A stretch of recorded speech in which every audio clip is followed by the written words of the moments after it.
As we all know, our way of life, eating at restaurants, visiting relatives, young and old, sending your children to school without fear, can only really happen once there's a COVID vaccine. Here in the United States, the government has launched Operation Warp Speed. Some of the biggest drug makers have been working feverishly to find a safe treatment.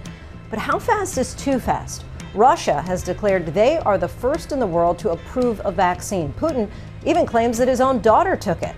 Experts here, though, are skeptical, calling the trial too small and too short. But what if it really works? What's next? Ian Panel has the dramatic development.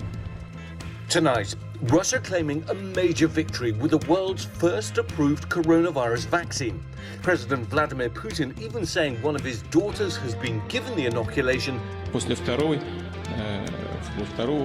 прививки тоже температура немного поднялась, ну и все сошло потом на нет. Чувствует себя хорошо и титры высокие. Kirill Dmitriev, head of the Russian government fund backing the vaccine, told us they're confident it works even though they haven't completed phase 3 trials. Its efficiency has been tested, 100% of the people developed immunity. But many scientists in Russia and around the world say it simply hasn't been properly tested, with less than 100 people actually receiving the vaccine so far. Russia choosing to go ahead before completing that crucial final phase 3 trial that's used to show if a vaccine will work safely in a large population. They only lined up 2,000 people for that final step, which is just getting underway.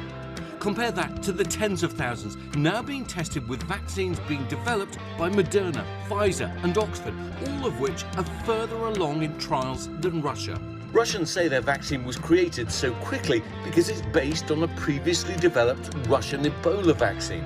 Once you understand the mechanics for how it works and you see the results of clinical studies, I think many people will be convinced. The Russians are dubbing the vaccine Sputnik, a tribute to the Soviet era when Russia launched a successful orbital satellite in 1957. It's now being used to tout Russian success once more in this promo. Even though Russia will start to administer the vaccine to millions, there's some backlash. A Russian Association for Pharmaceutical Companies published an open letter this week appealing for Russia to delay approval, saying there hasn't been enough tests and that it could be dangerous. Putin says phase 3 trials will still be underway in a handful of countries, including Brazil, which has one of the worst outbreaks in the world. US health experts aren't won over. Dr. Fauci shared his reaction exclusively with National Geographic. I hope that the Russians have actually definitively proven that the vaccine is safe and effective. I seriously doubt that they've done that. People say, why aren't the Americans doing that? Well, because we have a way of doing things in this country that we care about safety and we care about efficacy. And Ian Panel joins us now. So Ian, when is the Russian government going to start rolling out this vaccine, and will they track how it works as more people use it?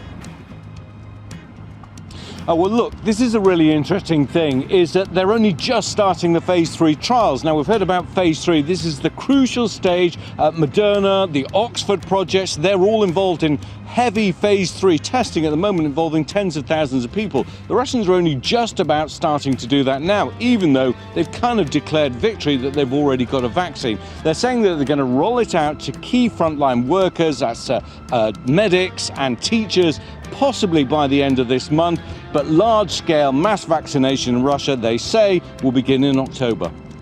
Ian Panel, thanks so much.